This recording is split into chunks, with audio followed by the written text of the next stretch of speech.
60-70টা রোগের কথা এবং ফিট থাকার বিষয়ে একবারে উত্তর দিতেছি। হ্যাঁ, একটা লোক যদি আল্লাহর দেওয়া প্রাকৃতিক খাবার পরিমিত আহার করে এবং যদি সে রেগুলার একটু এক্সারসাইজ করে এবং যদি সে রোজা রাখে, রমজানের 30টা, সপ্তাহে 2টো, অন্য সময় নফল রোজা, মাসের চাঁদের 3টা রোজা রেগুলার রাখে, সে যদি তাহাজ্জুদ পড়ে, 5 ওয়াক্ত নামাজ মসজিদে গিয়ে যদি পড়ে, এতে সার্কাডিয়ান রিদম ঠিক থাকে। সময় পেলে এক্সপ্লেন করতাম।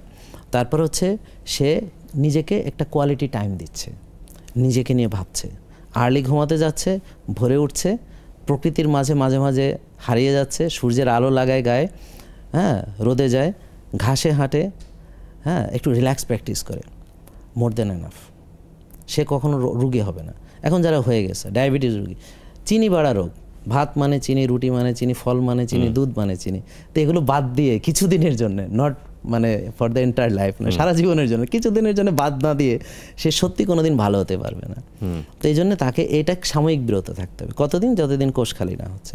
Pressure same, fatty liver same, লিভারের ফ্যাট জমে গেছে, সেটাকে বার্ন করতে হবে। তাহলে ফ্যাট বার্ন, তাহলে কোষে ফ্যাট জমে গেছে, বার্ন করতে হবে, মানে সেই ফ্যাট বার্ন। তা আপনি যেমন ওজন কমিয়েছেন, ফ্যাট বার্ন করেছেন আপনি, তাই না? এবং মাসল গেইন করেছেন, ঠিক আছে?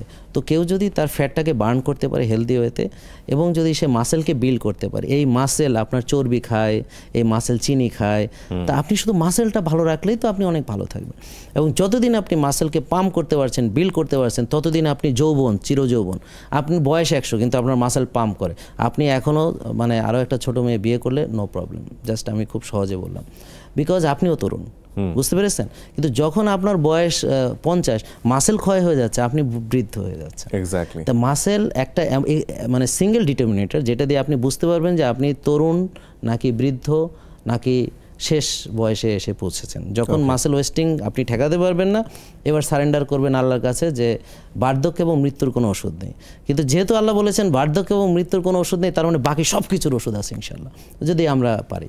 তো এই কয়েকটা জিনিস। আর ডায়াবেটিস রোগীকে শুধু চিনিটা কিছুদিন একটু বাদ দিয়ে এরপর সে রোজা রাখবে, রোজার মাধ্যমে সে ফ্যাট বার্ন করবে, রোজার সঙ্গে এক্সারসাইজকে কম্বিনেশন করে ফ্যাট বার্ন করবে। আর স্ট্রেস ম্যানেজমেন্ট, মানসিক প্রশান্তির চর্চা, আর হচ্ছে ভালো ঘুমের চর্চা, আর হচ্ছে প্রকৃতির জন্য একটু সময় দেওয়া, এগুলো জিনিস প্র্যাকটিস করলে এত সহজ আর এত আনন্দদায়ক। যার এনার্জি ছিল না, যে এখন এনার্জি পাচ্ছে, সে না বুঝে এনার্জি কাকে বলে, এনার্জি না থাকলে কি হয়, যখন ছিল না তখন কেমন ছিল, এখন কেমন লাগে। হ্যাঁ, তো এই এত মজার একটা জিনিস। তো এখন যাদের ভিতরে যে কোনো রকম অসুস্থতা আছে, তার মানে সে এই মজা থেকে বঞ্চিত।